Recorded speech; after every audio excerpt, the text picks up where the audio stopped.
అంటే అది ఇది స్క్రూ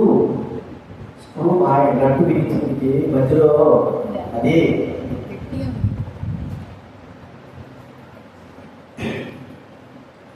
పరలోకమున్న తండ్రి ప్రభువాన్ని వందనాలు చెల్లిస్తా ఉన్నాను. ఈరోజు ఈ కాసులు చేసి ప్రభు మేము కావాలని గురించారు తండ్రి. ఆరాధించిన స్థుతించిన ఇవైపులు స్థుతించే బాధ్యతలో మాకు ఇస్తున్నారు. ఈ వాక్యం యొక్క మానవాళ్ళు కూడా చేస్తా ఉన్నాం.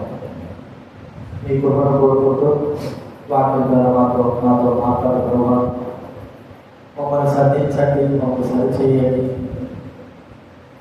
మీ రూపంలోకి, మీ మార్గంలోకి, రాసిలోకి మేము రావడానికి అనుగ్రహించవలసిన అవసరం. మీకు కృతజ్ఞతాపూర్వకంగా స్తుతిగా చెల్లిస్తూ సహాయం చేయాల్సి యేసు నామమున ప్రార్థించుచున్నాము తండ్రి. దేవుడి వాక్యంలో మనం చూసుకుంటాం. ఎవరైతే ఇంకా బయట ఉన్నారో లోపలికి వెళ్ళి భోజనం చేసేవారు తప్ప ఎవరు కూడా అడగదు. మత్తయి రాసిన సువార్త 26వ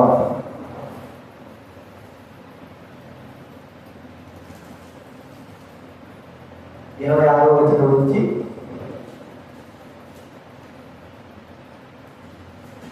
30వ వచనం వరకు మార్చి చదువుకుంటా. మత్తయి రాసిన సువార్త 26వ 26వ వచనం నుంచి 30వ వచనం మార్చి చదువుకుంటాం. బైబిల్ గ్రంథం నుంచి 27 బైబిల్ గ్రంథం నుంచి 27 పేజీ నంబర్ 27. వారు భోజనం చేస్తుండగా యేసు ఒక రొట్టెను పట్టుకొని దాన్ని ఆశీర్వదించి విరిచి తన శిష్యులకి ఇచ్చి, మీరు తీసుకొని తిని, ఇది నా శరీరం అని చెప్పాను. 20 తర్వాత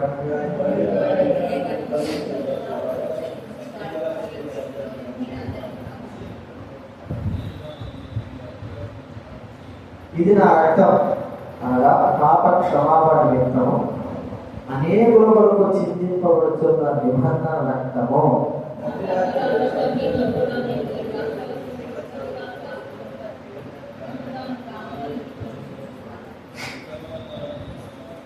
అంతటా వారు కీర్తన పాడి ఒలీవల పండుగకు వెళ్ళింది.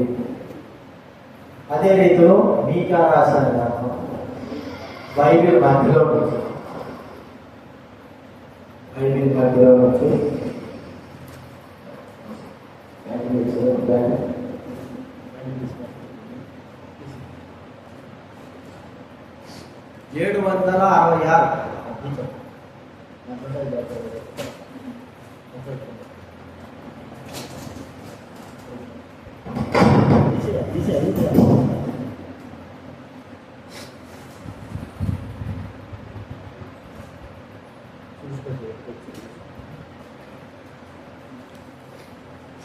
766 6వ అధ్యాయం మీకా రాసిన గ్రంథం బైబిల్ మధ్యలో నుంచి 766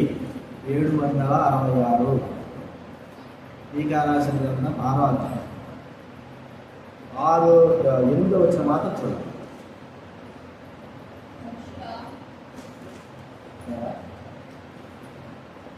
పెట్టి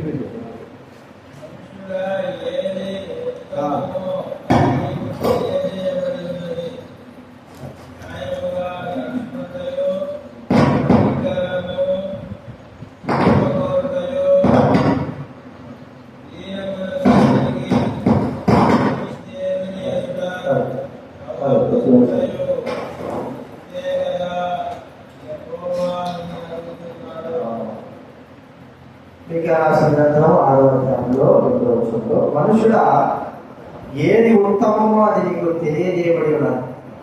న్యాయంగా నడుచుకోడు, కనికరము ప్రేమించుటయు, దీన మనసు కలిగి ఈ దేవుని ఎదుట ప్రవర్తించుటయు ఇంతే కదా యెహోవాను అడుగుతున్నాను. మనము ఆయన ఆజ్ఞలు పాటించాలనుకుంటే అదేదో పెద్ద భారము బరువు అని ఆలోచిస్తాం. ఆయన మాట బరువుగా భారంగా ఉంటాయి, కానీ ఇవి తేలిక, బరువు కాదు. అవి ఎంతో తేలిక, పాటించగలిగితే అవి సంతోషాన్ని, ఆనందాన్ని, మనలో ఉత్సాహాన్ని తెచ్చేవిగా చూస్తాం. దేవుడు ఇంతే కదా నేను అడిగేది, ఇదే కదా, ఏదో చేయమని చెప్పదు. మనం అది చేయమంటాం, ఇది చేయమంటాం, లేకపోతే ఏదేదో కావాలని కోరుకుంటాం. దేవుడు మాత్రము ఇక్కడ విషయాలు చెప్పాడు. ఉత్తమం ఏది ఉత్తమో నీకు చెప్పబడింది, న్యాయం గడుచుకో, కనికరాన్ని ప్రేమించు, దీన మనసు కలిగి దేవుడితో ప్రవర్తించు. ఇంతే, ఇంతకంటే ఏమి. కాబట్టి దేవుడు కూడా మనల్ని అడిగేది ఏమడుగుతుంటున్నాడు. ఒకవేళ ఈ విధానం కాకపోయినా దైవ గ్రంథంలో ప్రభు యేసుక్రీస్తు వారు మనం అడిగేది ఏంటి? ఆ అడిగింది కూడా చేయకపోదామా? చిన్న విషయాలే అడుగుతాడు. అడిగేటి మనకు ఉత్తమమైనవి, ఎంతో నేర్చుకోదగ్గ విషయాలు. ఆ అడిగిన వాటిని మనం చేయవలసిన వారంగా గ్రంథంలో ఒక మానవ చూస్తాం. లూకా సువార్త 5వ అధ్యాయం. లూకా సువార్త 5వ అధ్యాయం 2వ వచనం దయచేసి. 5వ అధ్యాయం 2వ వచనం. ఆయన ఆ సరస్సు తీరమంతా 2 దూడలు చూచెను. తమ వాళ్ళు కడుక్కొని చుట్టి ఆ దూడలలో ఎక్కి అడిగి కూర్చుండి దూడలో నుండి జనసమూహములకు బోధించుచుండెను.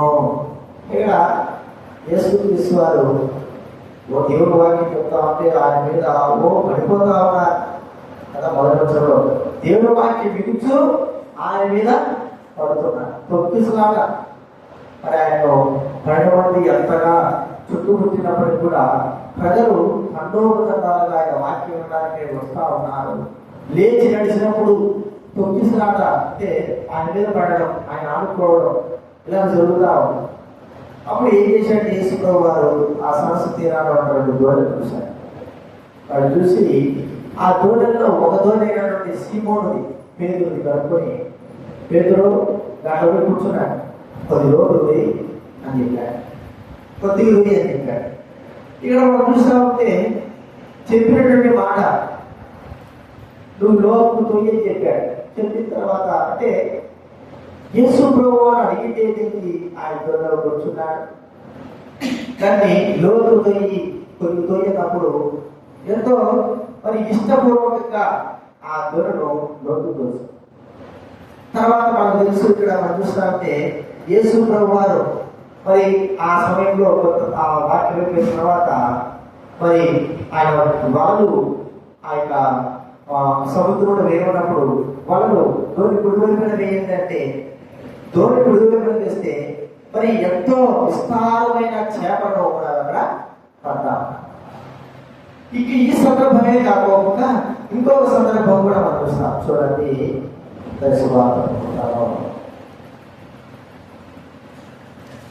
దేవుడు వాటి మాత్ర సువార్త ఆయన మరి ఒక 17వ అధ్యాయం, మత్తయి సువార్త 17వ అధ్యాయం.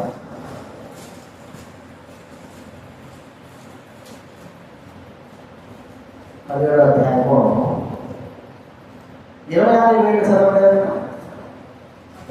అతడు అన్యులతోనే చెప్పగా, అలాగైతే కుమారుడు స్వతంత్రుడే కాగ చేయకూడనట్లు నీవు సముద్రములకు పోయి ఆ, ఆ, ఒక షెకెల్ దొరుకును, ఆ, నా కొరకును నీ కొరకును వారి కింపడంతో చెప్పాను. పేదలతో ఈ మాటలు చెప్తా ఉంటున్నాను. మరి అక్కడ అన్యులు ఆ యొక్క 10 రోజులు చేసేవారు ప్రభు దగ్గరకు వచ్చిన, అయ్యా మీ యొక్క యజమానుడు మనం కట్టడా అంటే కడతా ప్రభు అన్నాడు. మరి కుమారుడు సొంతలే కదా, అన్యుల దగ్గర కదా వాళ్ళు తీసుకోవాల్సిందంటే ఎవరు ప్రభు అంటే, మరి వారికి అభ్యంతరం కలగజేయకూడదు. నువ్వు సముద్రానికి వెళ్ళి గాలం వేసి ఒక చేప పట్టమన్నకు వచ్చిన చేప రోజు తెలిస్తే ఒక షెకెల్ వస్తుంది, అది నీకు నాకు ఇద్దరికి కలిపి వారికి ఇవ్వు అని ప్రభు కూడా చెప్తాను. ఈ రెండింటిలో మనం చూస్తా అంటే పేతురుకు చెప్తున్న మాట సముద్రంలో జరుగుతున్నటువంటి కార్యాలు. ఇక్కడ మరి పేతురు ఒక్కొక్కసారి మనకు తెలిసిన విషయాలు గురించి మనకు చెబితే మనం ఏం చేస్తామంటే నాకు తెలిసినే అంటాం. మనకు తెలియని విషయాల గురించి చెప్తే నాకు తెలియవి కొత్తగా చెప్తున్నారే అని మనము ఆలోచిస్తాం. ఇక్కడ పేతురు చెబుతున్న మాట ఏంటంటే, మొట్టమొదటిగా ధోనిలో ఎక్కినప్పుడు పేతురు ధోనిలో ఎక్కాడు, తోయమన్నాడు, పేతురుని అడిగాడు, తోశాడు. తర్వాత మరి ధోని కుడి వైపున మీరు లోపల తీసుకుని వెళ్ళి కుడి వైపున ఆ యొక్క వలలు వేయండి, విస్తారంగా చేపలు పడతాయని చెప్తే వాళ్ళ మొదటేమో దేవుడి మాట విన్నాడు, తోయమన్నప్పుడు తోశాడు. రెండోది కూడా చూస్తామంటే ప్రభుత్వం చెబుతున్న మాట, ప్రభు మరి మేము రాత్రంతా కూడా పట్టాము గొడ్లు, ఉదయాన్నే మేము ఆ గొర్రెలు కడుగుతా ఉంటున్నాము, పనులు మరి కడుగుతుంటున్నాము, ఏమి కూడా దొరకలేదు. అయితే ప్రభు మీరు వేయండి. విధానాల్లో ఎలా ఉందంటే మనము తెలిసినప్పుడు కూడా, మనకు అన్నీ తెలిసినప్పుడు కూడా కొన్నిసార్లు మనము తెలుసుకోవాల్సిన విషయాలు ఉన్నాయి.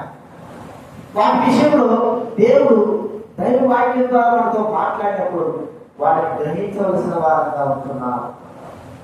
మనము దేవుడి వాక్యం మనకు పంపిస్తా ఉంటే పేతురు 2 విషయాల్లో దేవుడి మాట వింటూ వచ్చాడు. ఒకసారి దోణి తీశాడు, మరోసారి ప్రభువు చెప్పినట్లుగా వెళ్ళి గాలం వేసి మరి గాలం వేసి ఇక్కడ చూస్తే చేపలు పట్టాడు. ఈ 2 కూడా తనకు విరుద్ధమైనదే.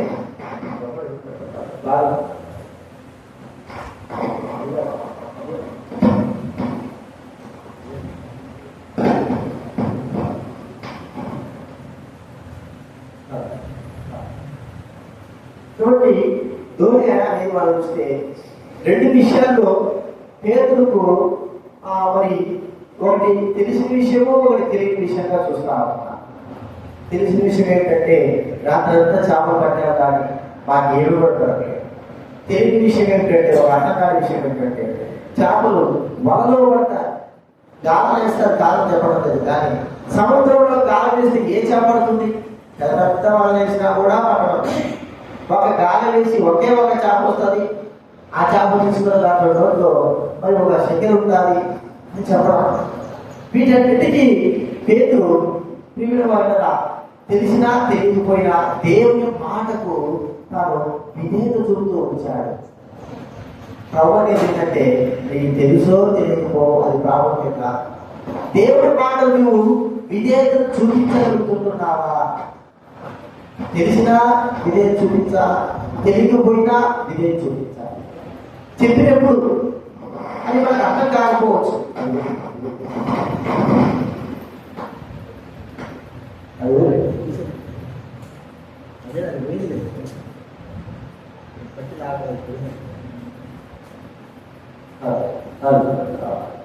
తెలిసినా తెలియకపోయినా విధేయత నేను మనం చూస్తా ఉంటున్నాం. ఇంతే కదా దేవుడు నిన్ను అడిగేది. ఏదైతే చెబుతున్నాడో, ఏదైతే చేయమని అడుగుతున్నాడో దాన్ని చేయడానికి కొరకై మనము సిద్ధమైన వారంగా ఉండాలి. అది తెలిసినా చెయ్యాలా, తెలియకపోయినా చెయ్యాలా, చేయటం కొరకై సిద్ధమైన వారంగా ఉండాలా. పేతురుకు ఈ 2 అనుభవాలను చూస్తా ఉంటున్నాం. ఎన్నో అనుభవాలు ఉన్నాయి. పేతురు ఒక్కోసారి ఎందుకు ప్రభావ అని చెప్పచ్చు అలాగా. కానీ పేతురు ఇంకా విధేయత స్వభావం మనకు కనబడతా ఉంది. ఆయన ఏదైతే చెప్పాడో, గాలం ఏమన్నాడా? గాలం వస్తున్నాడు. గాలం వేసాడు కూడా మనకు తెలుసు. ఒక గాలానికి ఏ చేప పడుతుంది? వల వేస్తేనే ఎన్నో చేపలు పడలేదు, ఒక్క చేప పడలేదు. వల వేస్తే మనం ఒక గాలం వేస్తే పడతాడా? ఇవి అవగాహన తెలుసు, కానీ తనకు తెలిసినా తెలియకపోయినా ఒకటి మాత్రం నేర్చుకునేది ఏంటంటే, దేవుడు ప్రభువు తనకు చెప్తున్నాడు, వేయమన్నాడు. తాను మరి ఎక్కడైతే బలం వేయమన్నాడు, ఎక్కడైతే గాలం వేయమన్నాడు ఆ ప్రాంతంలో వేయడానికి ఇష్టపడ్డాడు. చెప్పింది చేయడం ద్వారా, విధేయత చూపించడం ద్వారా ఒక గొప్ప కార్యాలు అక్కడ జరిగినాయో మనం చూస్తాం. ఇదేమన్నా అడిగేది కేవలం ఆయన కార్యాలలో ఆయన కొరకై చెప్పింది చేసినప్పుడు, ఆయన చేస్తున్నప్పుడు, ఆయన చేసే పనులలో మనము ఆయన చెప్పింది మనం ఎప్పుడైతే వింటామో చేస్తామో అది మనకు ఆశీర్వాదకరంగా ఉంటుంది అని చూస్తున్నాం. ఇది మనం చూస్తున్నాం. అంటే దేవుడు అడుగుతుంటున్నాడు, నేను చెప్పింది మీరు చెయ్యండి అంటారు. అంతే కదా. మరి ఆ కాలంలో పెళ్లిలో కూడా మరియమ్మ చెప్తున్న మాట వేసుకొని ఆయన మీతో ఏం చెప్తాడని మీరు చెయ్యండి. మీకు తెలిసినా చెయ్యండి, తెలియకపోయినా చెప్పితే ఆ విషయం మనకు. ఇది మనం చూస్తున్నాం. రెండోది మనం చూస్తా ఉంటే యోహాను సువార్త 8వ అధ్యాయం. ఆయన మనకు చెప్పే మాట ఏంటంటే, యోహాను సువార్త 8వ అధ్యాయం 10వ వచ్చిన తర్వాత 11వ వచ్చిన లేదు ప్రభావం. అందుకు యేసు, నేను నీకు శిక్ష విధింపను. ఇక్కడ ప్రభు మనం చెప్తున్న మాట ఏంటంటే, ఆమెతో నీవు వెళ్ళి ఇక పాపము చేయాలి. అది వరకు ఆ పాపం చేసి తన పాపాలు ప్రభు దగ్గర క్షమింపబడ్డాయి. ప్రభు మళ్ళీ ఆమెతో చెబుతున్న మాట ఏంటంటే, నీవు వెళ్ళి పాపం చెయ్యాకు అన్న తర్వాత అన్నీ బాగైపోయిన తర్వాత మరి పాపం చేయొచ్చా? చేయకూడదు. మన బాగా చాలా తర్వాత పాపం చేయలేదు. ఇదిరాలు దైవమైన మనమందరం కూడా జ్ఞాపకం చేసుకుంటే, మనము తప్పు చేసినప్పుడు దేవుడు క్షమించిన తర్వాత తిరిగి మనము ఆ తప్పునే మనం ఏం చేస్తాము? చేస్తాము. చేసిన తప్పుడు దేవుడు చేశాడు, మనం చేశాము, తప్పు చేశాము, మనకి శిక్ష పడింది, క్షమింపబడ్డా తిరిగి మనం ఆ పాపము చెయ్యకూడదు అని మనం ప్రభు చెప్తున్నాడు. మనము దేవుడు మాట వినగా తిరిగి వెళ్ళి తప్పు చేస్తే దేవుడి యొక్క శిక్షకు కారణం. చూడండి మానది యోహాను సువార్త 5వ అధ్యాయంలో మనం చదువుకున్నాం. 5వ అధ్యాయము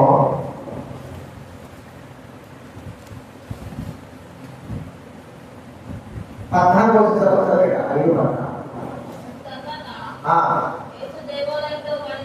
చూచి ఇదిగో స్వస్థత పొందుతుంది.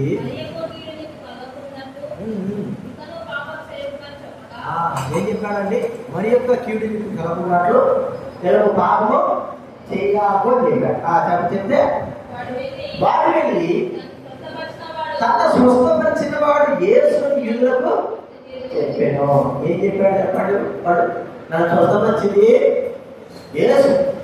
యేసు వాడికి ముందుగానే చెప్పాడు, అక్కడ ఒక పాపం చేయక వాళ్ళ గురించి దొరుకుతారంటే వాడు మరి అందరూ తెలుసు.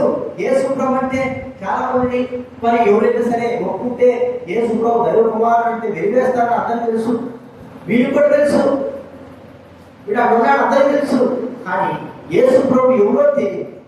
యేసు ప్రభు తను అని తెలిసిన తర్వాత ఇక నువ్వు తప్పు చేయాలంటే వాడు విజయం చేశాడు. వాళ్ళ యూదుల్ని ప్రధాన యాదవులు చెప్పారు. ఇప్పుడు ఏం జరిగింది? వాడు చెప్పిన దాన్ని బట్టి చూడండి 16వ వచనంలో ఈ కార్యములను విశ్రాంతి దినమున చేసినందున ఏం చేశారు? యేసును హింసించారు. యేసుని హింసించడానికి గల కారణములు స్వస్థత పొందినటువంటి 35 సంవత్సరాలు స్వస్థత పొందినటువంటి 3 సంవత్సరాలుగా స్వస్థత పొందినటువంటి వ్యక్తి ఎంత స్వస్థత పొందితే యేసు చెప్పినాడు, నువ్వు వెలిగిక పాపము చెయ్యాకు అన్నాడు. అదేం చేశాడు? యేసు ప్రభువే తనను స్వస్థపరిచాడు. యేసయ్యను స్వస్థపరిచినప్పుడు యూదులకు పోయి చెప్పాడు. దీని వాడు చేసిన తప్పు మనం చూస్తాం. ఇది దానిలో మనం ఏదైతే చేయకూడదు, ఏదైతే తప్పు చేశావుగా, ఇక తప్పు మర్చిపో, ఇక చెయ్యాలంటే తిరిగి మనము అదే తప్పు చేస్తాం, అదే పాపం చేస్తాం. ఇది మానవిక సహజం అయిపోతాం. అయితే దేవుడు క్షమిస్తున్నాడు కానీ ఒక దినాన వాడి యొక్క శిక్ష మనమందరం కూడా నేను పొందాల్సిన వారంగా ఉంటున్నాం. దీంతో మనము సరి చేసుకోవాల్సిన వారంగా ఉంటున్నాం. యేసు ప్రభువు ఏంటంటే ఇక నువ్వు పాపము చేయాలి. ఏం చెప్పాడు శివకుమార్? పాపము చేయాలి. అయితే ఆ ఇక స్వతంత్రం పొందిన వాడు పాపము చేస్తున్నాడు. యేసు ప్రభువును అప్పటిప్పుడు యేసు ప్రభువుని హింసించడానికి కారణమయ్యాడు. అది మనం గుర్తుంచుకోవాలి.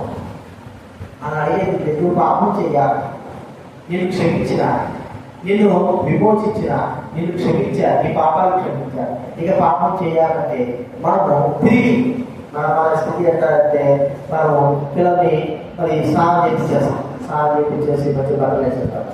మధ్యలో పోవద్దు అంటే వాడు మన కళ్ళు మూసి కళ్ళు తెలిసేలా ఎగరబోయాడు చెప్పండి. బట్టలోనే కళ్ళు మూసి కళ్ళు తెలిసేలాగా బట్టలో పోయి మరి ఇక ఇది చెయ్యొద్దు, ఇది పట్టుకోదు, వద్దు అంటే వాడు మళ్ళా మనం చూసి చూడగా మళ్ళీ అక్కడికే వచ్చిపోయాడు. వాడు చేసిన తప్పు మళ్ళా చేయడానికి ఒకవేళ చిన్న వయసులో ఉన్నవారు తెలియకపోవచ్చు. కానీ మనకు మాత్రం తెలిసి మనం ఏం చేసుకున్న అనేకమైన సార్లు తప్పులే చేస్తాం. తెలిసి చేసిన తప్పులకి ఎక్కువ దెబ్బలు ఉంటున్నాయి. మనం గుర్తించుకోవాలా? మరి ప్రభువు ఏదైతే నువ్వు పాపం చేయాలన్నప్పుడు దాని గురించి మనము మర్చిపోయి మనము మరి పవిత్రంగా జీవించడానికి కొరకై మనము కొనసాగుతాం. ఇది రెండవ మనం చూస్తాం. మూడవ మనం చూస్తామంటే చూడండి, లూకా సువార్త 8వ అధ్యాయం. లూకా సువార్త 8వ అధ్యాయం 37 నుంచి చదవండి.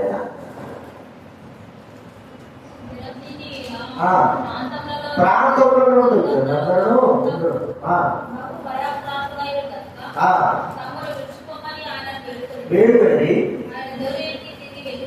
చూడగా పరుషుడు తను ఉండటమని వేడుకొనెను.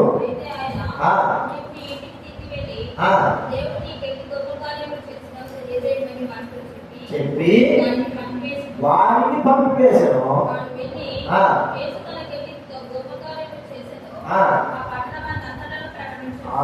ఇక్కడ గెరాసీన దేశంలో సేనాధిపతుడు ప్రభు స్వస్థపరిచాడు. వాడు స్వస్థత అయిపోయిన తర్వాత మరి బట్టలు కట్టుకున్నాడు, ప్రభుత్వం కూర్చోన్నాడు. అక్కడ ఉన్న ప్రాంతం వాళ్ళందరూ కూడా భయముందుకు వచ్చి ప్రభువును మరి మీరు వెళ్ళిపోయా మమ్మల్ని వెళ్ళిపోయాడు అంటున్నారు.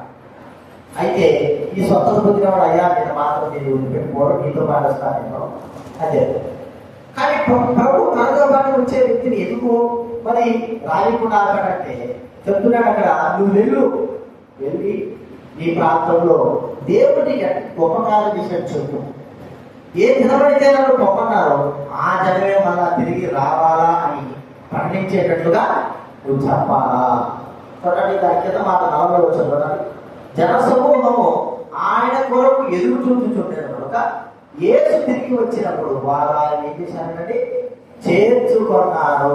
ఏ జనసమూహం అయితే ఏ పట్టణం అయితే వద్దుకున్నారో మరి వీడు కూడా అక్కడ సేనాధిపతి బాగైనట్టు ప్రభు అన్నాడు. ఆయన చెప్పిన మాట ఏంటంటే నాతో పాటు మేము రావద్దు, నువ్వు వెళ్ళి నీకు దేవుడు ఏం చేశాడు అది చెప్పు. జనసమూహం వద్దన్నప్పుడు ఆయన వెళ్ళిపోవడానికి ఇష్టపడ్డాడు. ఆయనతో పాటు ఈ వ్యక్తి కూడా ఇష్టపడితే ప్రభు అవుతున్నాడు. చూడండి అలా కనపడుతుందంటే సాక్షిగా ఆ ప్రాంతంలో ఆ పట్టణంలో ఉండాలని కోరుకున్నాడు. అంతే, తను వద్దన్నటువంటి ఆ ప్రజలు ప్రభు వల్ల తిరిగి ఆ ప్రాంతాలకు వచ్చినప్పుడు ఆయనను ప్రేమపూర్వకంగా ఆహ్వానించారు.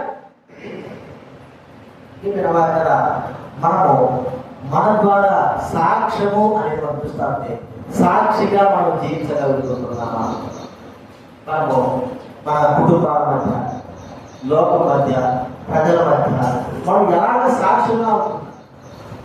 ప్రభు మనం ఎక్కడ ఏ ప్రాంతంలో ఉన్నా, మనం ఎక్కడ జీవిస్తూ ఉంటున్నప్పటికీ, మనము దేవుడు మనం ఎక్కడికి పంపించినప్పటికీ ఆ సందర్భాలు అక్కడ మనం సాక్షులంగా జీవించాలా. మీరు మనకు దేవుడు నేర్పుతున్నమాట. మరి ఈరోజు ఒక మరి యువమాని ఆమె చనిపోయింది. ప్రభుత్వం నిర్ణయించింది. ఆమె మరి చెప్తా సాగు సృష్టిగా చూసిన అని ఆమె రాత్రి గంటకు చనిపోయింది. బాగా బ్రతికినామె, మంచిగా బ్రతికినాక మంచిగా ఉన్నత స్థితిలో ఉన్నట్టుగా టీచర్ పెళ్లి చేసుకున్నారు.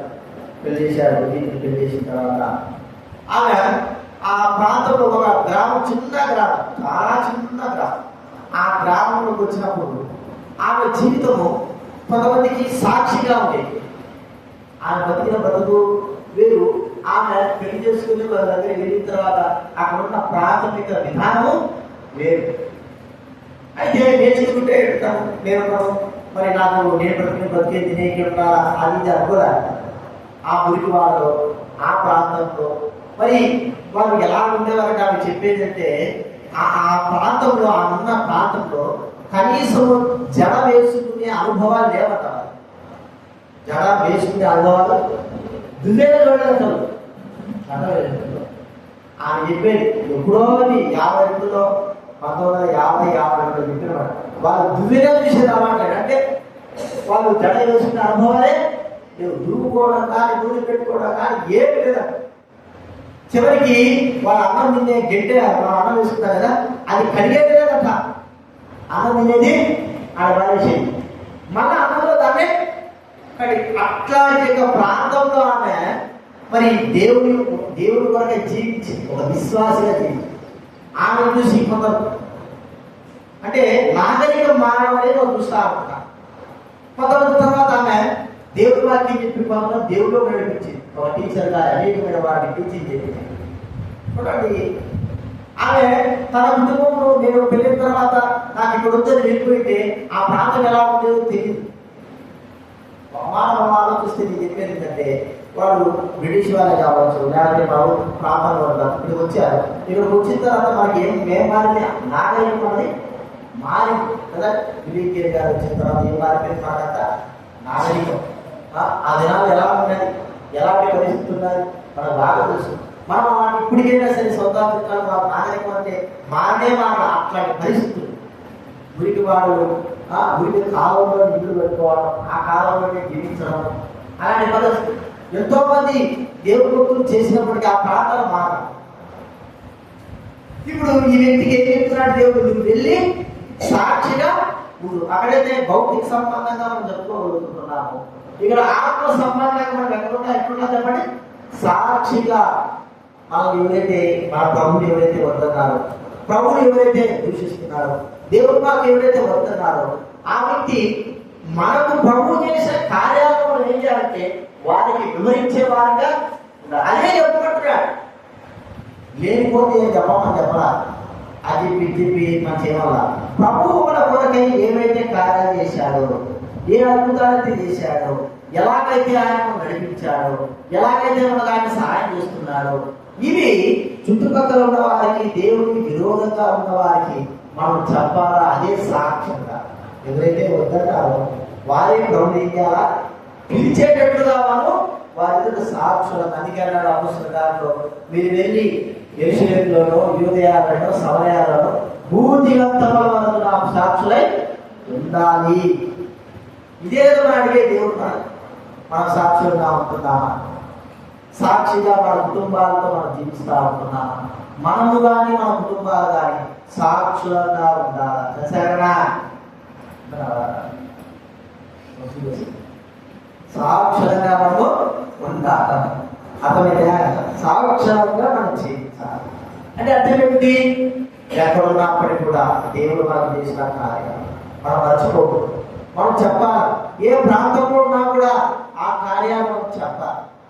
ఆయా ప్రాంతాల్లో మరి మనం చూస్తా ఉంటే మరియమ్మ గారు అని ఒక ఆమె ఆటమా మరి ఇప్పుడు గుర్తులేదు. శ్రీశైలం అడవుల్లో ఉండేదట. శ్రీశైలం అడవులు ఆమె మీటింగ్లకు వాటన్నిటి కూడా మరి ఇక్కడికి వచ్చే హైదరాబాద్ వచ్చేది. హైదరాబాద్ ఆ చేపల మార్కెట్ చేపలు అమ్ముకుంటా బతికే ఆమె ఊరు మాత్రం శ్రీశైలం. ఎంతో భక్తిగా జీవించింది ఆమె. పక్షిగా నోట ఆమె పేరు ఉండేది.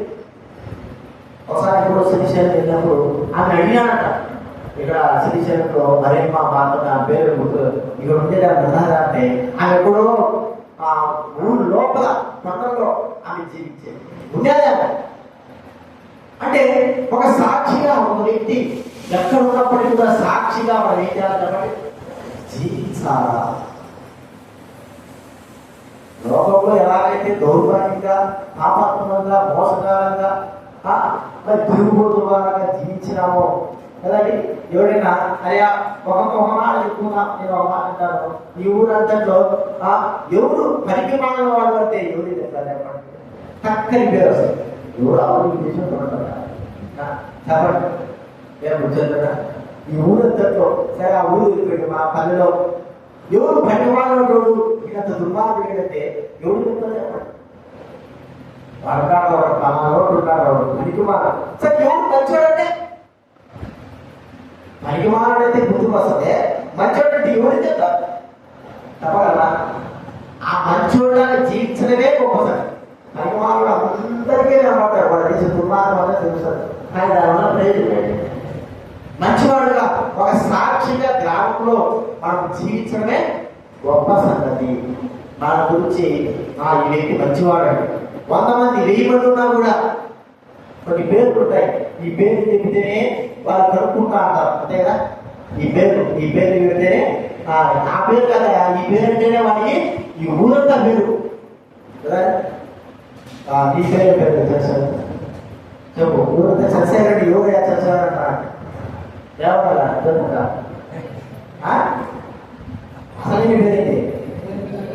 చెవులు అంటే అందరూ నేను అదే చంద్రశేఖర్ చంద్రశేఖర్ ఎవరే చంద్రశేఖర్ శివకులు చెప్పు ఊరంతా తెలుసు అర్థమైంది. అంతే అదేంటి సాక్షి పేరు రావాలంటే ఏమిటది? సాక్ష్యం కూడా అట్లే ఉండాలి. మంచితనం అని మనం చూసుకుంటున్నాం. ఒక పేరు లేదు. దేవుడు కూడా ఏమైనా కోరుకుంటాడు. అదే మనం కోరుకుంటే వేరేగా కోరుకుంటాడా? ప్రభు కూడా దగ్గర నాకు ఏమైనా డబ్బు నష్టాలు కోరుకుంటాడా? నువ్వు నాకు ఉన్న చోట ఆ దయ్యం పట్టిన వాడు ఉన్న చోట నీ గ్రామంలో ఉంటూ నాతో పాటు రావాలి. నన్ను వద్దన్నారు. నీవు నా గురించి చెప్పేటువంటి మంచి మాటని బట్టి మీరందరూ అయ్యారు. మళ్ళా నేను వస్తాను, వచ్చినప్పుడు నన్ను అయితే వాళ్ళు ఆహ్వానించాలి. అట్లాగే చేశారు. కొన్ని రోజుల తర్వాత మళ్ళా అదే గ్రామాలకంట రావాల్సి వచ్చింది. ఆయన మళ్ళా ఏం చేశారు? ఎవరైతే వద్దన్నారో ఎవరి మాటను బట్టి రమ్మన్నారు? ఆ దైవం పట్టిన వారు, సేనా దైవం పట్టిన వారి యొక్క క్రియలు బట్టి, మంచితనాలు బట్టి, ఆయన దేశం వాళ్ళు చేసిన గొప్పతనాన్ని బట్టి, ఆ సాక్ష్యం బట్టి వాళ్ళు మళ్ళా ప్రభువును రమ్మన్నారు. అది సాక్ష్యము అంట. ఇది మనం కలిగి ఉండాలి. ఇది మనం గుర్తించుకుంటే లోకానికి సాక్షులుగా దేవుడు మనం ఏం చేశాడు అది మనం గుర్తించాలి. మూడవదిగా 4వది మనం గుర్తిస్తామంటే చూడండి, మత్తయి సువార్త 19వ అధ్యాయం. మత్తయి సువార్త 19వ అధ్యాయం 21వ వచనం. మత్తయి సువార్త 19:20.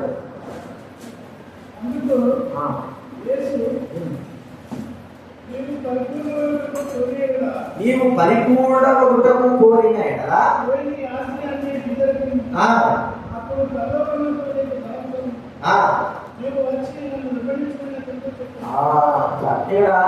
నిత్య జీవం కావాలో యవనస్తుడు వచ్చాడండి. పరుగు వచ్చాడు.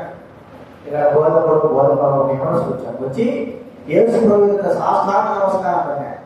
అది అడుగుతున్నాడు ఏమంటే, బోధకుడా మరి నీ నిత్య జీవం కదా, నిత్య జీవం పరలోక రాజ్యం పోవాలా, ఏం చేయాలో చెప్పు. అంటే డబ్బు ఉండాలి కానీ నీ నిత్య జీవం నిత్య జీవానికి వెళ్ళే మార్గం నీకు తెలియదు. కానీ ఆ నిత్య జీవం పోయే మార్గం ప్రభువుకు తెలుసు కాబట్టి ప్రభు దగ్గరకు వచ్చి అడుగుతున్నాడు. అయ్యా నేను ఇట్లా పోవాలనుకుంటే ఏం చేయాలంటే, ఆజ్ఞలు పాటించినావా? పాటించాడే. చిన్నప్పటి నుంచి పాటిస్తున్నాడు. అయ్యా చిన్నప్పటి నుంచి పాటిస్తున్నా అంటే నిజమా అబద్ధమా చెప్పండి? నిజమా అబద్ధమా? నిజమే. పాటిస్తున్నాడు. యేసు ఏం చెప్పలేకపోయినాడు. ఎందుకంటే వాడు పాటించకపోతే చెప్పాడు, నువ్వు పాటించాడు కదా.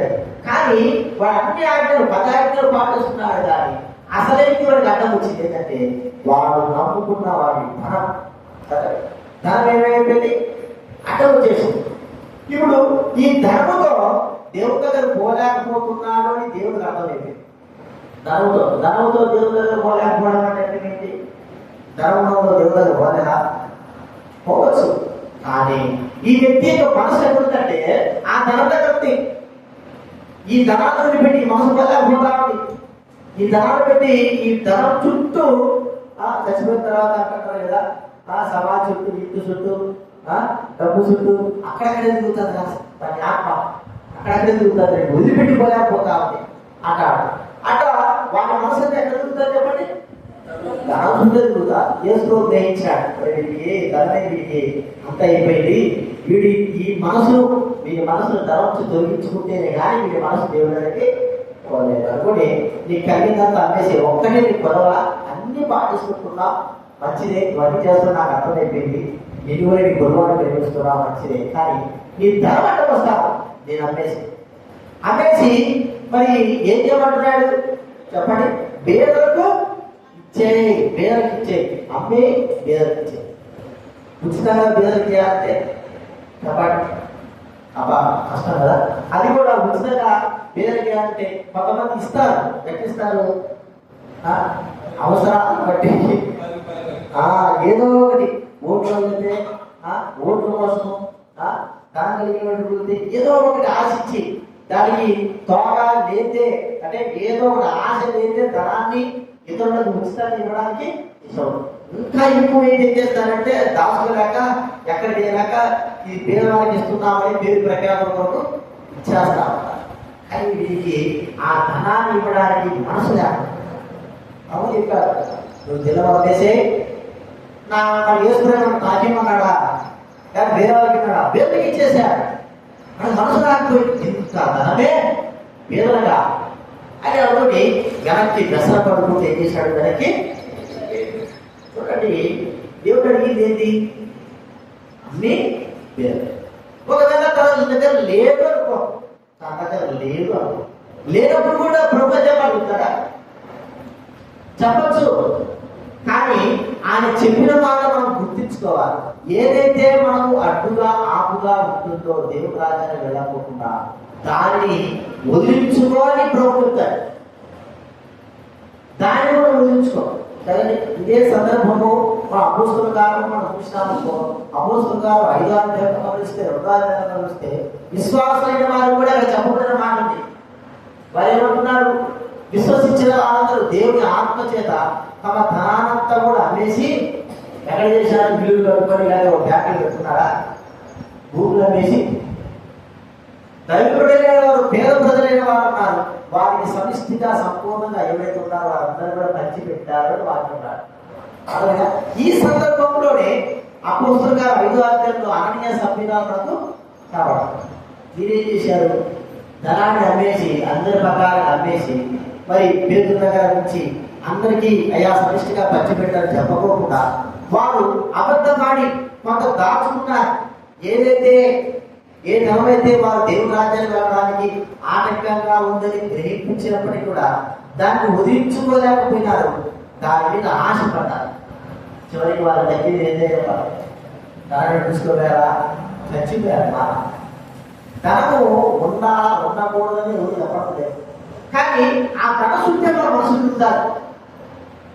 ఇప్పుడు చూడండి, ఒక 2 లక్షలు చంద్రశేఖర్ ఇచ్చినాము అనుకో ఇచ్చినాము 2 లక్షలు తెలిసిపోయిన ఆనవాడిన 2 లక్షలు బీమా చంద్రశేఖర్ ఇంట్లో ఉందని తెలిస్తే చంద్రశేఖర్ నిద్రపోతాడా?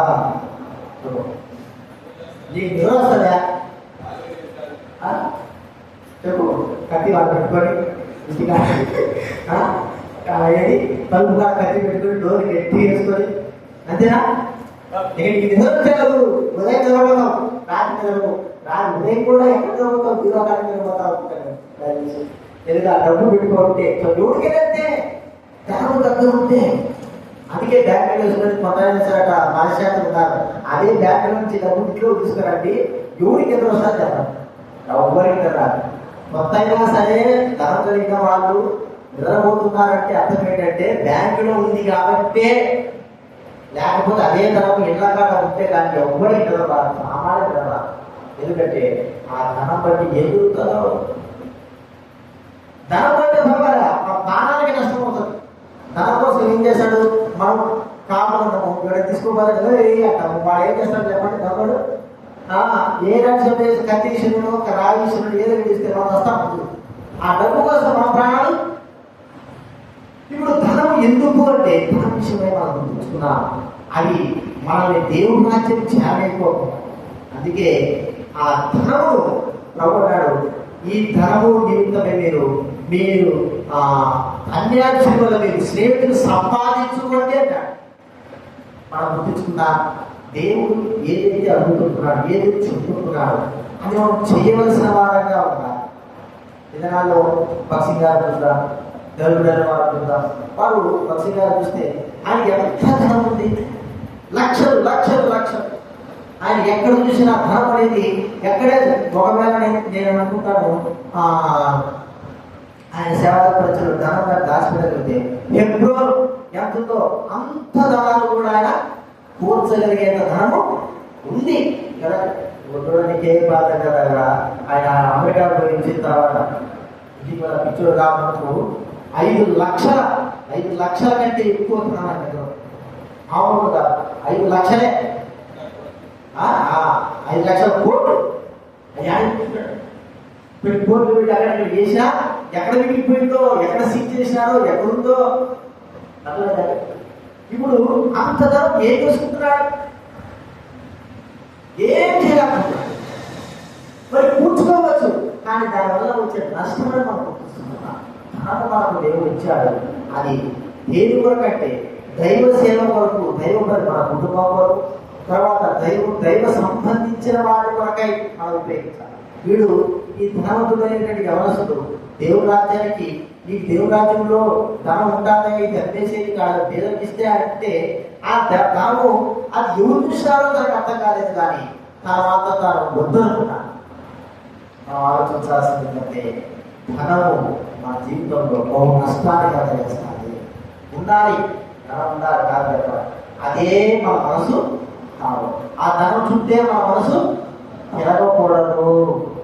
ధనాన్ని బట్టి అంతమంది నాశనం అయిపోయినా అనుభవించాలంటే అనుభవించలేదు, దానివల్ల ప్రయోజనం లేకపోయింది. ఎంతో ఆస్తిపరులైన తర్వాత చివరికి వాళ్ళు ఏమి లేని వారైపోయినా కారణం ఏంటంటే ఆ ధనము నమ్ముకోవడం ద్వారానే వారు ఆ స్థితిలోకి, ఆ గదిలోకి వచ్చారు. మనకు దేవుడు ఇచ్చాడు, ఎంతో కొంత ఇచ్చాడు, మనకు కావాల్సింది ఇచ్చాడు. కానీ అదే మన సర్వస్వం కావద్దు. దేవుడు అంటున్నాడు అది దాని దైవ సేవ కొరకే మనం ఉపయోగించే వారంగా ఉండాలి. దైవ సేవ కొరకు వేరే దానికి ఉపయోగిస్తామా, లోకంలో కొరకు, మరి మన అవసరాల కొరకు, పిల్లల కొరకు, బట్టల కొరకు, మన యొక్క పరిస్థితుల కొరకు, స్థలాల కొరకు, ఇంట్లో కొరకు, ఇంకా లేకపోతే వేరే వేరే వాటి కొరకు మనం ఎంతో ధనాలు ఉపయోగిస్తున్నాం. అది దేవుడు కొరకు ఎందుకు ఉపయోగిస్తున్నాం? ప్రియమైన వారా, ధనము దేవుడికి ఉపయోగపడడానికి దేవుడు మనకి ఇచ్చాడు. దేవుడికి ఉపయోగపడని ధనము దాని ద్వారా మనకు వచ్చేది బహు నష్టము. కాబట్టి దేవుడు మనకి ఇచ్చినందుకు విశ్వాసం వరకు దేవుడి కొరకై ఉపయోగపడడానికే, ఆ దేవుడి కొరకు కాకోకుండా ఉపయోగించే ధనము మన నష్టానికి, మన కుటుంబ నష్టానికే మనది కారణమవుతుంది కదా. ఒకరి కలిపి విస్తరించేత వాడి జీవనకు భాగం. చూడండి లూకా సువార్త 12:15 చదవండి కదా. లూకా సువార్త 12:15.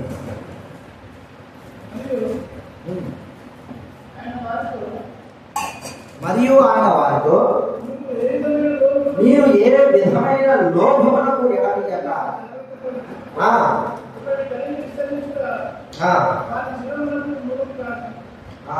చూడండి, ఏ విధమైన లోభము, లోభం అంటే లోభి అంటే ఎవరండి? పిసినారుడు అని అర్థం. అన్ని ఉండి కూడా పిసినారుడు అంటే వాడు అన్ని ఉండి కూడా ఎవరికి కూడా మరి దానము చేయలేని వాడు, ఇతరులకు ఇవ్వలేని వాడు, తన దాంట్లో తనకున్న ధనంలో ఇతరులు పాల్గొప్పుడు పొందకోకుండా చేసేవాడు లోభి అంటాడు. ఆ లోభి కుటుంబానికి నష్టమే, సమాజానికి నష్టమే, లేదా ఒకవేళ వ్యక్తి రక్షించుకుంటే సంఘానికి కూడా నష్టమే. అయితే అక్కడ చెప్పడం మాట ఏంటంటే ఒకరి కలివి ఒకరి ఆస్తి విస్తరించే కొద్దీ వారి జీవనానికి ఏముంటుందంట? నష్టం. అంతే కదండి, వారి జీవనము మూల నష్టానికి కారణము అని పంపిస్తాం. కాబట్టి ప్రియమైన వాళ్ళ మనం గుర్తించుకున్నాం, మన ధనము మనకు నష్టం కలగజేస్తే దానివల్ల మనకు ప్రయోజనం ఏంటి? మనకు దేవుడు ఇచ్చింది మనకు నష్టానికి అయితే దానివల్ల ప్రయోజనం. అందుకే దేవుడు మనకి ఇచ్చిన దాన్ని దేవుడికే మనం ఇవ్వగలిగితే దానివల్ల మనకు లాభం, సంతోషం, ఆనందం, తృప్తి అనేది ఉండాలి. అది లేకపోకుండా మనము మన ప్రజలు ఉపయోగించుకుంటే దానివల్ల ప్రయోజనం లేదు. ఒక దినాన దుఃఖపడాల్సి వస్తుంది. అది మనం గుర్తించుకోవాలి. అందుకే ఈ ధనం విషయమైన జాగ్రత్త. ప్రభుత్వాడు నువ్వు వెళ్ళి ఈ ధ్యానాన్ని చిన్న విషయం చేయాలి. ఆ చిన్న విషయమే తనకు ఎంతో గొప్ప విషయం అనిపించింది, కానీ అది దేవుని రాజ్యానికి వెళ్ళకోకుండా తనను ఏం చేసింది? ఆటంకపరిచేసింది. దేవుని రాజ్యానికి వెళ్ళకోకుండా మరి తన ధనము తనకు గోడలాగా చేయదు. ఇది మనం గుర్తించుకోవాలి. ఇది నా గురించి చివరిగా ఒక మాట చూస్తే యోహాను సువార్త 21వ అధ్యాయం. యోహాను సువార్త 21వ అధ్యాయము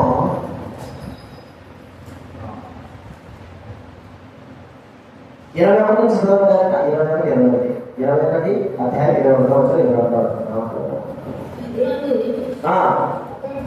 అలా చూచి ప్రభువా ఇతని సంగతి ఏమని యేసు అడిగాను. నేను వచ్చే వరకు ఇక్కడ పేతురు గురించి మనం చూస్తా ఉన్నాం. పేతురు ఏం చేశాడంటే మరి యేసు ప్రేమించిన వాడు ఆయన రొమ్మును ఆడుకున్నాడు యోహాను. అతని ముందు ఇస్కరియోతీయుగా బతుకున్నప్పుడు యేసు అన్నాడు, నన్ను మీలో ఒకరిని అప్పగిస్తానంటే పేతురు అంటాడు, యేసు రొమ్మున యోహానుతో సైన్ చేశాడు. అడుగు యోహాను అడుగు యేసుకున్నాడు, నీవే కదా ఇంకా బాగా దగ్గరది నీకు చెప్తాడు. సరే యేసు రొమ్మున ఆడుకుంటూ మరి పేతురు యోహాను అడిగాడు, ఎవరైనా ప్రభు అంటే నేను ఎవరైతే మొక్క పుచ్చిస్తానో వాడే ఇస్కరియోతీయుగా ఇచ్చేసాను. వాళ్ళు గ్రహించారు. ఇదే సందర్భం మనం చూస్తా ఉంటే యేసు ప్రభు మరి తిరిగి లేచిపోయిన తర్వాత మరి అక్కడ మనం చూస్తా ఉంటే యోహాను ఆ సందర్భంలో ఉన్నాడు. పేతురుకు ఆలోచన వచ్చింది, ప్రభువా మరి ఇతనికి ఎట్లాంటి మరణం పొందుతాడు. పేతురు చెప్తాడు, నువ్వు నీ కాలు చోటు వెళ్తావయ్యా అని పేతురు చెప్తాడు. పేతురు మరణాన్ని యేసు వారు మరి చూపించినట్టుగా చెప్తాడు. మరి తన విషయం చూసుకోకుండా మరి ఈ పేతురు యోహాను విషయమే అడుగుతున్నాడు. నన్నేమో చెప్పావు కానీ నీ ప్రియ శిష్యుడు నీ రొమ్మునాడు ఆ శిష్యు విషయమే కథ ఏంటి నువ్వు చెప్పు ప్రభువా, మరి అతని విషయం ఏమిటి అంటే అప్పుడు ఇక్కడ మాట చెప్తున్నాడు, అతను నేను వచ్చే వరకు అతను ఉంటే నాకు నీకే అంటే ఒక మాట చెప్పుకోవాలంటే ఇతరుల విషయమే మనము జాగ్రత్తగా మనం ఏం చేయాలి చెప్పండి, చూసుకోవాలి. ఎప్పుడు చూసినా ఇతరుల మీద పడడం, ఇతరుల మీద పడి మన గతిగా మనం గుర్తుకొచ్చుకోకుండా మన జీవితం ఎక్కడ చెప్పడా రోడ్డు మీద కూర్చున్నాడు చెరగదోషం చెప్పుకున్నాడు. అప్పుడైతే చెరగదోషం ఏం చెప్తాడు చెప్పండి, చెరగదోషం చెప్పాడు. వాళ్ళ రోడ్డు మీద ఒక పక్కన వస్తుని చెట్టు మీద కూర్చుంటాడు. చెట్టు మీద కూర్చుంటాడో రోడ్డు అటే పోయి అడుగుతాడు దగ్గర కూర్చుంటాడు. వాడు ఏమంటాడు, 250 చెరగదోషం చెప్పాలంటాడు. వాడు శరగదోషం దగ్గరకు వచ్చిన తర్వాత శరగతి పంపించేసి నీకు బాగా కలిసి వస్తుంది, నువ్వు మంచి పొజిషన్ చేస్తావా అంటే 5 రూపాయలు తీసుకుంటాడు. కానీ వీధి దోషం ఏంటంటే చెప్పండి, చెప్పాలి వీధి దోషము వీధి చూస్తూ కూడా ఏం చేశాడు, అందరి దోషాలు చెప్తున్నాడు. కానీ వీడు ఎక్కడ కూర్చుంటే వీడికి అర్థం కావడా, అర్థం కదా. మనం అందరి దోషాలు చెప్తాం, శర్మ దోషాలు కదా, కానీ మనం ఎక్కడ కూర్చున్నా మనం తెలియదు. అర్థం చేసుకోవాలి. ఒకరి గురించి మనకు అనవసరము మనము గుర్తించుకోవాలా. ఒకరి గురించి మనం పట్టించుకోవాలంటే ఏ విషయంలో పట్టించుకోవాలంటే వారి రక్షణ విషయమై మనం పట్టించుకోవాలి. అదే మన హృదయంలో భారమై ఉండాలి. వారి రక్షణ విషయమై వాడు మంచి నడుచుకుంటున్నాడు, ఆత్మ నడుస్తున్నాడు, వాడిని చూసి ఒక్కోసారి మనము కుళ్ళు పడుతూ ఉంటాం, అసూయ పడుతూ ఉంటాం. మనం నడవలేకపోతాం. మనం నడవలేకపోవడం ద్వారా, మనం జీవించలేకపోవడం ద్వారా ఇతరులు జీవిస్తాడు, వారి మీద అసూయ బాధపడతా ఉంటాం. ఈ పేరు ఎట్లాగైతే తన జీవితంలో చెప్పాడు, మరి యోగాన్ని విషయమే నాకు తెలిపితే వాళ్ళు ఎక్కడ చెప్పాలనుకుంటున్నాడు. ప్రభుత్వాడు మీరు చూసుకోకూడదు. ఈ దినాల్లో మన జీవితాన్ని మనం చూసుకోలేకపోతున్నాం. చాలా గొప్పగా ఒక చిలక చూసినప్పుడే వాడి జీవితం వాడు చూసుకోడు. వాడు ఎక్కడ ఉన్నాడు వాడు వాడి జాతకం బాగా వాడు అక్కడ కూర్చోడు. అందరూ జాతకాలు కావాలంటాడు. అక్కడ నడిచిపోయి అక్కడ మనం ఒకసారి గుర్తించుకుందాం. ఈ నా జీవితంలో మనము ఎలాగో ఉన్నాం, మనం ఎక్కడ కూర్చున్నాం, ఏ స్థితిలో ఉన్నాం, ఎలాగ మనము ప్రవర్తిస్తున్నాం, ఎలాగ జీవిస్తా ఉన్నాం, మనం ఎక్కడ ఉన్నాం. ప్రభు అంటున్నాడు, నిన్ను నువ్వు చూసుకోవద్దు. పరలో పలపలిందు వాటికి రాబట్టి ప్రభు అన్నాడు, ప్రతి మనుషుడు తను తానే పరీక్షించుకోవాలి. ఇదే ప్రాముఖ్యమైన మాట. మనము ప్రతి మనుషుడు మనమంతా కూడా ఇతరులను పరీక్షించడం అలవాటైపోయి, ఇతరులను మనము మరి మాదిరిగా తీసుకోవడం అలవాటైపోయి మన జీవితాన్ని పాడు చేసుకుంటున్నామని మనం గుర్తుంచుకోలేకపోతాము. గుర్తుంచుకున్నాము. దేవుడు అడిగేది అంటే ముందు నువ్వు సరి చేసుకో. ఇతరులు సరి చేసుకోవాలంత సమయం లేదు. ముందు నేను సరి చేసుకో. నేను సరి చేసుకోవడానికి, నీ జీవితం చక్కపరుచుకోవడానికి నువ్వు జాగ్రత్తగా ఉండు. మన కుటుంబ పరిస్థితులే బాగాలేనప్పుడు ఇతరుల కుటుంబ పరిస్థితులు మనం పట్టించుకుంటామా? మనకు అవసరం ఉన్నదా? మనం సరి చేసుకోవాలని మనము తాపత్రయపడతాం. అలాగే ఆత్మ సంబంధంగా కూడా మనం సరి చేసుకోవాలి. ఇతరుల గురించి ఆలోచించాల్సిన అవసరం లేదు. వారి గురించి ఆలోచించడానికి దేవుడు ఉన్నాడు. ఇంకా ఒకవేళ ఉంటే దళితుడి వారి పెద్దవాళ్ళు ఉన్నారు. నశించిపోయేటువంటి, మార్గం తప్పేటువంటి మన జీవితాల గురించి మనము ఏం చేయాలంటే పట్టబడగా పరీక్షించుకోవాలా. ప్రభు అదే పేరుతో అక్కడ వచ్చేంత నేను వచ్చేంత అభివృద్ధి నీకేంటి ముందు నువ్వు చూసుకో. నిన్ను జాగ్రత్త చేసుకో. నిన్ను ప్రవర్తన జాగ్రత్త చేసుకో. ఇది ప్రభు మనతో మాట్లాడు. అందుకే నేను అప్పుడు చెప్తా ఉంటాను, ఇతరులు మార్గదర్శనం తీసుకొని వాళ్ళు మారి వీళ్ళు మారి ఈ క్రమం అది క్రమం అని చెప్పి వారికి అర్థం ఏంటంటే ఏది కాదు, ముందు మనము జాగ్రత్తగా ఉండాలి. మనం బాగున్నామా? ఇలాగ చెప్పుబడితే ఇలా మనం అనుకునే కొద్దీ మనలో అనేకమైనటువంటి మరి నష్టాలకే కారణం. ఆ జోరు తీసుకుని చెప్పిన వాళ్ళ మన జీవితాలు అది మనం గుర్తించుకోవాలి. చెప్పిన వాళ్ళ మనకు ఒకరిని గుర్తించుకోవాలి. మనలో ఏది లోపమో అది మనం గుర్తించుకుని దాన్ని సరి చేసుకునేటువంటి మార్గంలో మనం వెళ్ళాలి. మనలో ఏది లోపం అది గుర్తించుకోవాలి. ఆ లోపాన్ని మనం సరి చేసుకోవాలి. ఇతరుల లోపాలు వంటుంటాయి. వంట నువ్వు తీసేయగలవా? నేను తీసేయగలనా? ఎవరు చేయగలరు? ఆ లోపాలను ఎవరు తీసేయగలరు? ఎవరు అన్నా కదా దేవుడే ఆ లోపాలు. ఒకవేళ మనము వారి చూసి బాధపడుతున్నామా? కేవలం మన వ్యక్తిగతంగా మనం ప్రార్థన చేయవలసిన వారుగా ఉంటున్నాం. ముందు మనం సరి చేసుకుని మనము కూడా ఆ లోపాల్లోనే ఉన్నామా అని మనం గుర్తించుకొని మనం సరి చేసుకుని తర్వాత వాటి కొరకే భారతంగా మనం ప్రార్థన చేయవలసిన వారుగా ఉంటున్నాం. అది మనం గుర్తుంచుకోవాలి. ఈ అడిగిన విషయాలు ప్రభువు అడుగుతున్నాం. మొట్టమొదటి ఏం చూసుకొని చెప్పండి. పేదలు చెప్పిన మాట చెప్పింది చేసిన విధేయత చూపిన వ్యక్తి పేరు. తనకన్నీ తెలుసు, తెలిసినా తెలియకపోయినా తాను ప్రభువు తనతో చెప్పాడు కాబట్టి ఆ పని చేయడానికి తాను విధేయత చూపించాడు అని మనం గుర్తుంచుకోవాలి. రెండోది ఏం చెప్పినా అనుమతికి పాపము చెయ్యద్దు.